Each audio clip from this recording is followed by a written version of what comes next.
tenho palavras para começar esse programa. Aliás, tenho sim palmas!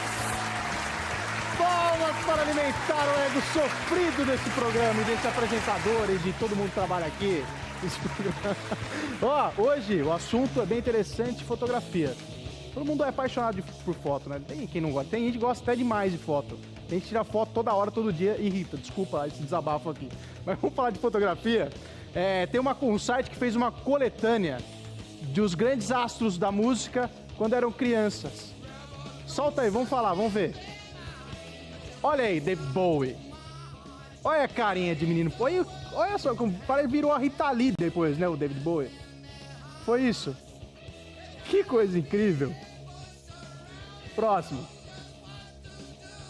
Elvis Presley. Todo marinheirinho ali, ó. Todo maroto. O Elvis era uma criança do bem, né? Olha lá. Ele passa isso pra gente. Menino bom. Próximo. Fred Mercury. Grande Fred, olha lá, ó. Todo maroto, na cadeira. E depois veio todo Power Rangers, né? Na outra foto. John Lennon, menino John. Lá na periferia da Inglaterra. Da quebrada da gringa. Direto pro mundo. Olha só o Kurt Cobain. Uma criança angelical nem parece que ia fazer Nevermind. Olha lá. Quem falava que esse cara ia ser Kurt Cobain? Olha a cara do jovem. Coisa linda.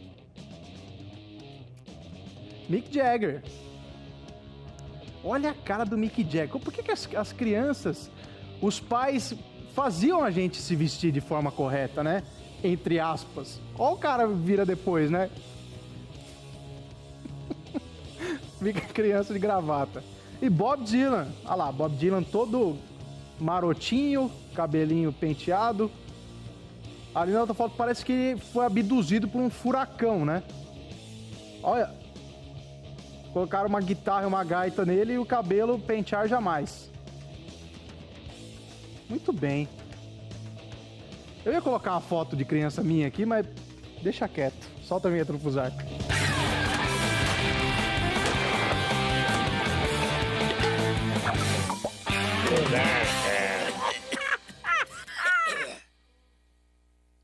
E o convidado do programa de hoje é o fotógrafo Alessandro Celante. Agora no Fusarca.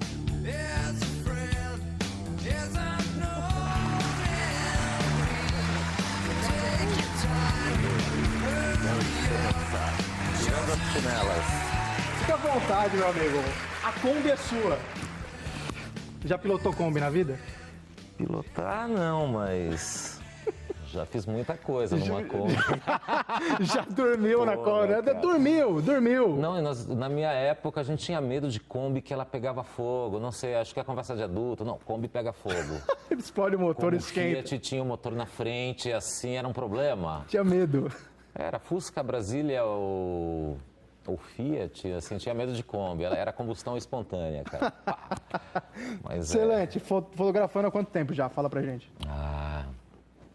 Dos 17 aos 44, profissionalmente. Algumas décadas. Algumas décadas. E você é de Jundiaí? Como é que é? Eu cheguei em Jundiaí com 10 anos. Eu nasci em Itu, morei um pouco em Salto, entre Salto e Itu. E vim com 10 anos. Aí fui estudar fora, voltei, perambulei. Tô aqui, sou daqui, sou jundiaense nato. Sou jundiaense, da gema. Muito bem. Mas eu dou seta. Você dá seta. As pessoas sabem que eu... Palmas para Celante! Palmas! Cara, é complicado, né? O jundiaense dá seta quando ele vai fazer merda, né? Ele vai 3 pistas, aí ele dá seta.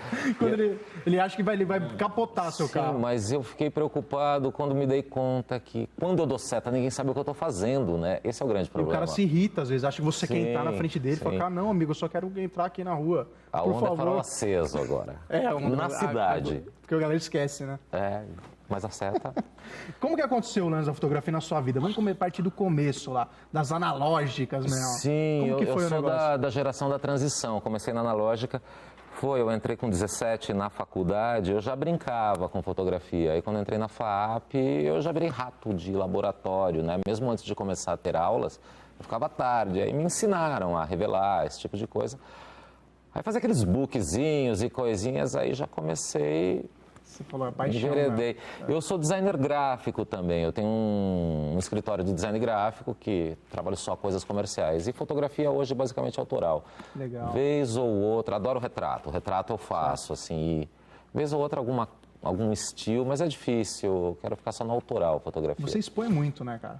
Você faz Olha, eu vários exponho bastante, aí fico um tempo parado, aí eu começo outro projeto. Ultimamente tem sido bem legal, porque é um lance mais de ocupar do que de expor. Então é outra pegada. Isso, a presença das pessoas que são fotografadas, assim, Vamos ver bem alguma legal. coisa, vamos ver as fotos suas. Vamos lá, solta aí um ensaio. Esse é sensacional. Vamos contar um pouquinho a história dele. Essas são as máscaras impermanentes. São recentes. Eu comecei em 2014 e num exercício com alunos, projetando imagens em fumaça para fotografar. Eu fui tentar fotografar, não consegui. Eu falei, não dá, não vai, eu queria ver. E eu já estava escrevendo sobre acúmulo de fotografia, esse excesso. Eu falei, poxa, isso é tão efêmero. Cada fração de segundo é um momento diferente, então eu tenho que contemplar, não tenho que fotografar. Aí eu comecei Realmente a falar da fotografia enquanto algo impermanente, porque ela, na verdade, ela veio para permanecer, né? é algo que muda ali, é totalmente instável, né? Sim, sim. Totalmente Então instável. eu peguei isso como referência. Aí tem uma série de outras coisas e a morte entrou como é o início da fotografia, a confecção de máscaras mortuárias. Eu falei, é daqui que eu parto, já vou fazer uma crítica, não à fotografia. Eu uso a morte como referência, a fotografia como linguagem, mas a crítica é a falta de percepção crítica que nós vamos perdendo. Quanto mais mediamos, menos vivemos o mundo, menos percepção temos. Cara, olha essa que incrível. Isso é um autorretrato. É você. Sou eu. É tu. Na verdade, eu vou contar isso. Não é um autorretrato, sou eu, mas meu irmão quem fotografou. Ah, ele que o deu o Adriano. clique. Você Ele só que preparou deu ali o clique. terreno. É, porque eletricidade e água juntos e eu não rola, cara. Mas como foi feito? Assim, você pode contar como foi o processo? Claro, como eu parti da fumaça, aí tem toda uma história para chegar nisso, mas eu tenho um tanque de revelação, que é uma tumba. É uma alvenaria alta que dá para encher de água. Então, eu forrei de plástico, pus água, deitava as pessoas. Aí eu estava muito duro naquela questão de máscara mortuária mesmo. Então, deixava numa posição extremamente incômoda, que era essa a intenção, né? Você tirar o tato da pessoa pela água fria, você tamponar os ouvidos, né? Para você ficar sem ouvir nada. Você necessariamente tinha que fechar os olhos e aquela fumaça incomodando, olfato e paladar... Pede tudo. Perde, porque eles viram só mecanismo de respiração. Então é um boot sensorial. A pessoa dá uma desligada. A pessoa dá uma desligada e... Você sabe qual que é a temperatura? A temperatura é de água de torneira, mas o gelo seco a menos 70 graus, ele não interfere na temperatura, mas condiciona a pessoa a sentir frio. E o nitrogênio, é uma concentração de nitrogênio, então a pessoa não fica só, ela sai ligada depois, porque ela dá uma respirada em nitrogênio, dá uma pegadinha ali. Caramba, velho. Dá uma pegadinha. Fica elétrica. Fica. Então você queria transformar aquela sensação quase a da morte, basicamente isso. Na verdade, eu queria proporcionar uma sensação à pessoa fotografada, sem saber exatamente o que ia acontecer. Então, a fotografia ela acabou sendo consequência de uma experiência imersiva. Essa é a proposta. Quando eu saí desse tanque, fiz algo itinerante, levar uma piscina e montar o mesmo esquema, comecei aqui na Ocupa. Eu fiz 50 pessoas em 2 dias. Cara, eu percebi que a experiência estava rolando muito mais do que a foto, a ponto das pessoas esquecerem do resultado. Elas viviam aquele momento. E o que elas falavam para você? Poxa, cada um teve desde princípio de hipotermia até gatilho de memória afetiva e muita coisa. Chorando, rolou? Rolou choro da Tainã, ela fazendo o programa, cara. Ela chorou. Depois perguntou, poxa, que legal. Eu falei, chorou? Chorei. Sim, você chorou. Ali houve um resgate de memória afetiva. Cara, não é a proposta, eu simplesmente dou o boot na pessoa. É a arte. E... pode ir além disso. Merda. Pode ir além... Não tem nada demais, né? Água de torneira, é gelo seco, ele fica bem do lado para não queimar. Rolou já queimadura por Porque se você deitar em cima dele, queima. Sim, não pode encostar. Não pode, mas a gente toma um cuidado, é super simples. Mas são os mais variados depoimentos, assim, e vira um lance meio montanha-russa. Eu fui, você não foi, a pessoa acaba indo.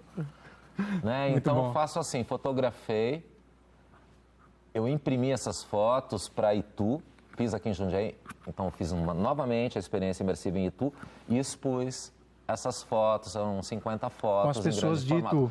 Com as pessoas de Jundiaí, eu levei para Itu. Certo. As de Itu, eu vou fotografar talvez em Campinas e levo, e aí vai indo e eu não sei, eu não planejo, eu não sei no que vai dar. E onde você expôs em Itu? Em Itu, na Fábrica São Luís, que é o Interfoto Itu, que é um evento que eu organizo.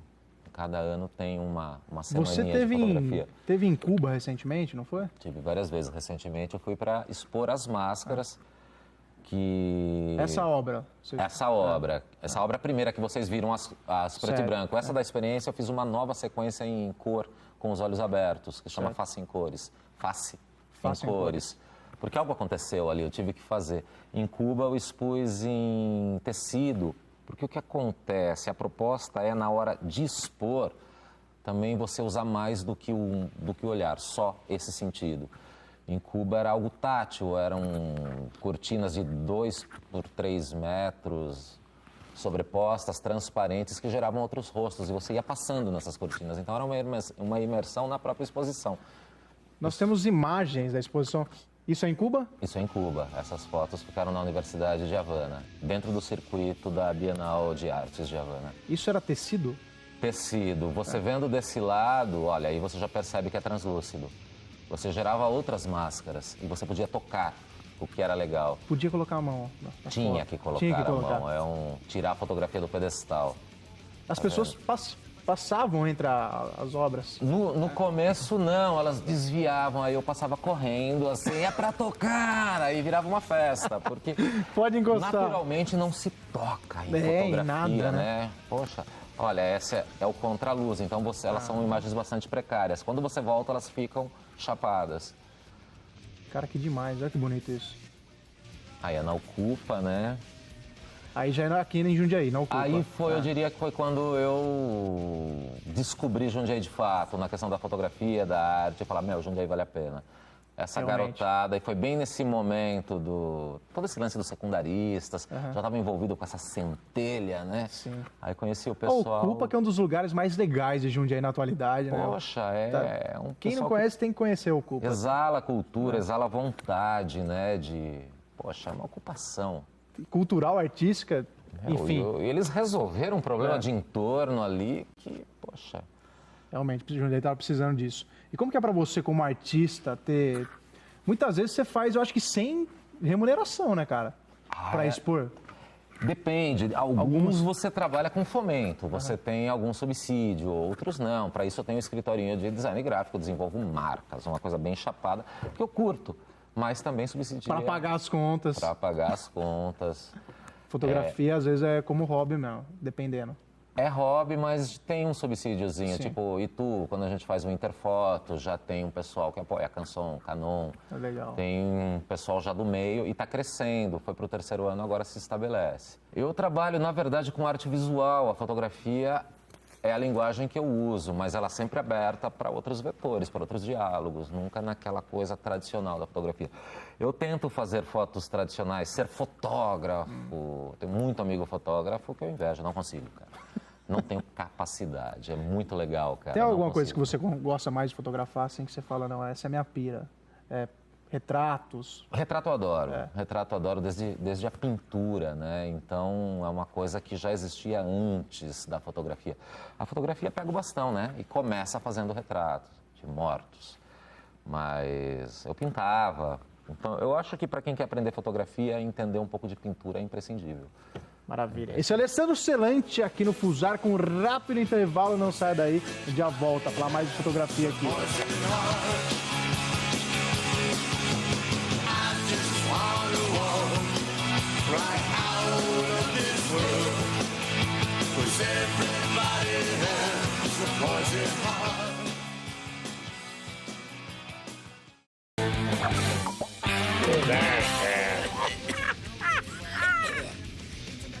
E Esse é o Fusarca, hoje com o fotógrafo Alessandro Celante Palmas, que está ferido. Foi a fotografia que fez isso com a sua mão? Poxa, cara, eu acho que é mais mouse do que fotografia. Isso daqui tem histórico familiar também de artrite reumatoide. Ficar ali, né? Nossa, eu sei o que é. Viu, vamos falar de foto. Tem mais um ensaio que eu gostaria de mostrar. Sensacional, inclusive. Coloca aí pra gente. Esse é bem... Isso é Havana. É Havana? Essa foto foi pra Unesco. Essa foto da primeira vez que eu fui, isso é 2001. Creio que 2001. Eu fui para expor num circuito de arte digital. E eu já tinha uma câmerazinha digital, né? Então eu estava fazendo a transição do analógico para o digital e naquele lance é melhor, é pior? Não, era um lance, como funciona isso? Porra, isso é vídeo. Isso me dá a imagem instantânea aqui, o que é isso? Então, como eu já escrevia, estava estudando pós-modernidade, eu partia do pressuposto de que eu não elegia o objeto que eu ia fotografar, era o contrário. Eu era vítima do espaço. Do espaço. Que louco. E então eu fazia correndo. Eu passava correndo. Como assim? Você passava correndo e... Eu saía com a câmera correndo. Na Liberdade. Dizem que a minha versão distorcida... Mas pode falar de você correndo. Você passava correndo e fotografava. Aí você dava o clique. Era um clique um pouco extenso, né? Então, eu passava. Eu fui cobrir... E a galera ficava vendo aquilo, você correndo e fotografando. Era muito louco. Eu acho que tem um amigo que me fotografou correndo, assim, fala, esse louco, o que esse louco tá fazendo? E fui contratado para fazer alguma coisa assim, não aceitaram as fotos porque eu fiz correndo. Essa foto foi premiada em Cuba, ela se chama After. Foi onde começou o Canibites. O projeto todo é Canibites. Chama Canibites. Né, que é esse começo que o digital devorando a tua percepção. Então eu já tinha essa preocupação desde antes. Isso aí já é um trabalho voltado em digital. Já é feito em digital ou Isso já é digital. Isso, tá. eu comecei a correr com a digital. E eu comecei a ver depois Cara, que minhas fotos isso, analógicas eram meio parecidas, assim. Tem umas de exposição aí e tudo? Tem. Aí já volta para as máscaras, né? Essa é a parte que eu... Como que foi isso aí? Você pegava as máscaras e dava pra galera? Depois de expor uma série de coisas, porque antes de eu chegar em Havana, o propósito da primeira exposição era Havana, e eu tinha um ano para formular essa exposição, então ela foi saindo. Né? Eu peguei 3 exposições e antes de ir para Havana, eu falei, porra, tem toda essa coisa de sobreposição de máscaras, que são as nossas personalidades, e toda uma história. E aí eu empresto do The Wall mesmo, all in all, assim, no final das contas, somos todos máscaras, né? Então eu pego a principal máscara, que é o meu sogro, e um amigo que tem uma gráfica produziu 1000 máscaras para mim. Aí eu comecei todo lugar que eu ia, tipo, tô no táxi, eu dava pro taxista, tirava foto, eu tenho uma sequência muito grande. Eu nunca expus essas fotos, né? Isso é no Geva, fui buscar minha filha e a gente fez uma bagunça. Cara. E, é bizarro demais, criança parece... Fica muito louco, É uma coisa meio Viagem de Chihiro, né? Transcendental mesmo. Putz, Vai longe, olha isso. Que absurdo, cara. É muito legal. E, Mas em Cuba, você tem uma história com Cuba, então você já foi várias vezes, né? Tenho, várias vezes para Cuba, tenho... Você foi, a princípio, como turista? Não, nunca fiz viagem internacional como turista na minha vida. Não, para Argentina foi uma vez. Só para trabalho? Só para trabalho. Então, mesmo na parte de design gráfico, eu tinha clientes de Barcelona até Marsella, então eu expunha. Eu ia para ficar 10 dias, ficava 3 meses. Dava uma esticadinha. Com micro, eu trabalhava para cá também, Sim, de lá para cá. Então, ali eu fiz várias exposições, expus em Barcelona, expus em Marsella, em Les Baux de Provence. Alguns índios que eu fiz correndo também aqui no Brasil, eu expus numa cidadezinha parece Pedroque, cara, tem 33 habitantes. Fora dos muros, mas a história com Cuba é muito forte, porque, sei lá... É diferente. É uma coisa de Latinoamérica, né? Coisa que o brasileiro não encarou legal, assim, né? E lá você tá em casa, esse é o grande lance. E você nunca pensou em fazer um livro? Fotolivro? Olha, fotolivro.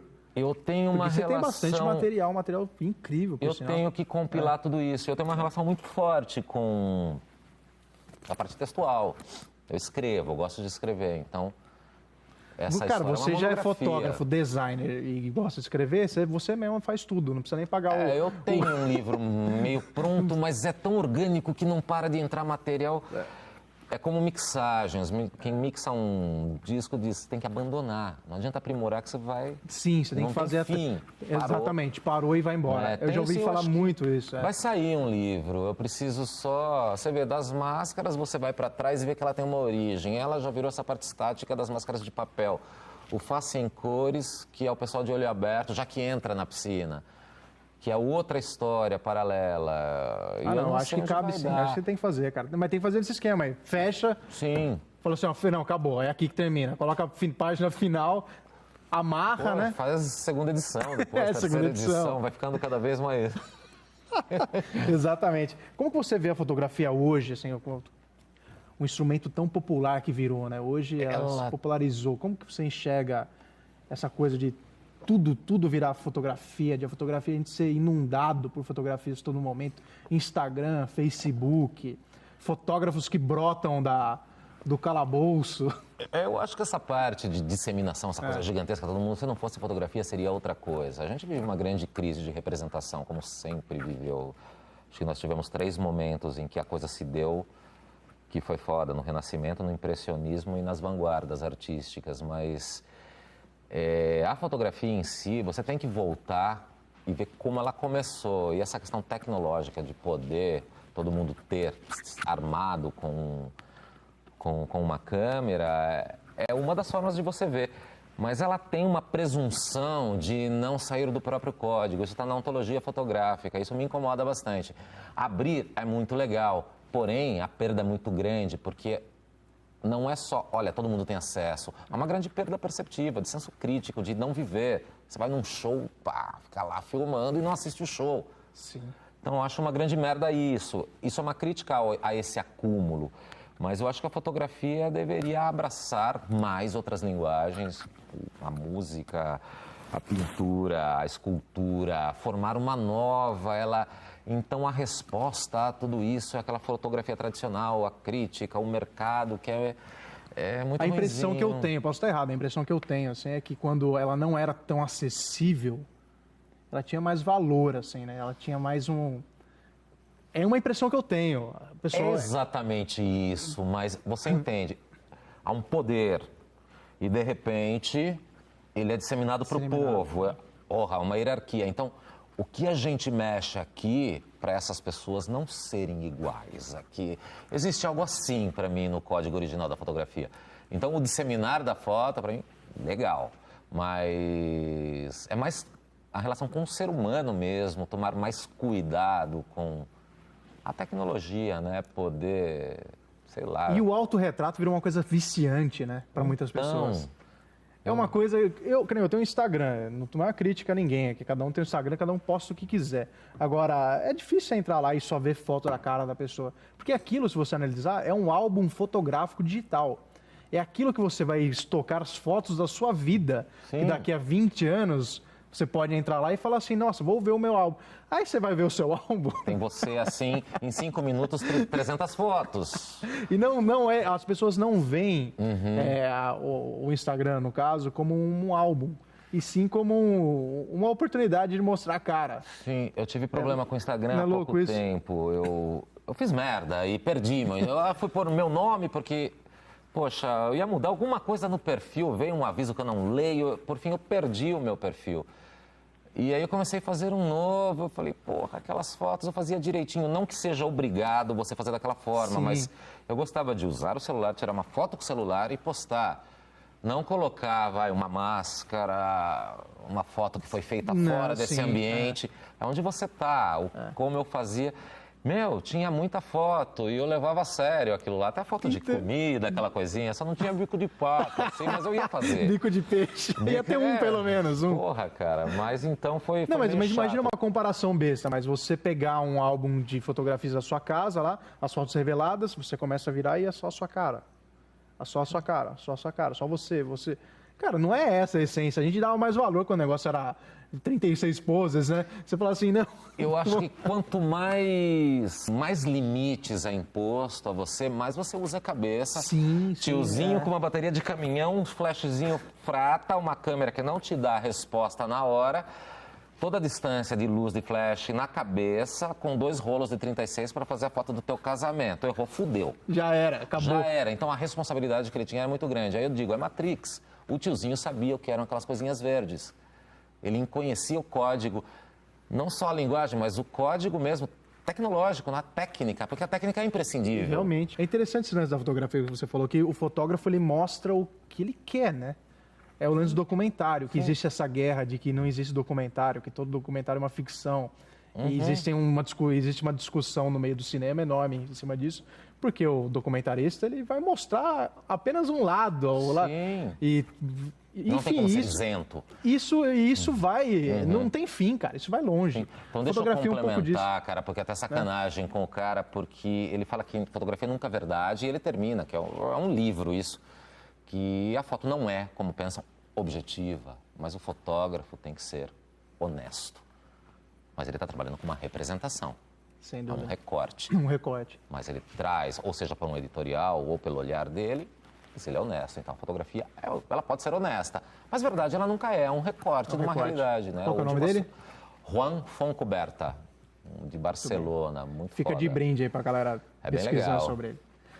Cara, estouramos o tempo, infelizmente, rápido, né? Cara, é um prazer. Dá um meu. abraço aqui. Caiu o microfone. É a única coisa falsa. E agora foi o Abujam, a única falsa desse programa. Viu? Eu quero que para aquela câmera ali, você passe o seu contato pra galera que quer conhecer. Senta aí. Poxa, cara. Senta aí pra gente acreditar você. Aqui, Sei ó. lá, meu contato, cara. Facebook, assim, não. Alessandro Celante. Facebook ali. Pra quem quiser conhecer suas inbox. obras. Tudo bem. Pode. Vai no Facebook. Pode dar uma cutucada em box que eu respondo. Cutuque o Celante no Facebook. Mandem nudes. Manda nudes. Muito bom, figuraça. Cara, prazerzaço, mais sucesso. É todo meu, cara. Volte mais aqui no Fusaca. ok? Obrigado. E esse foi o Fusaca de hoje. Semana que vem tem mais. Eu espero quem você, claro. Tchau. Um brinde, Celante. Before we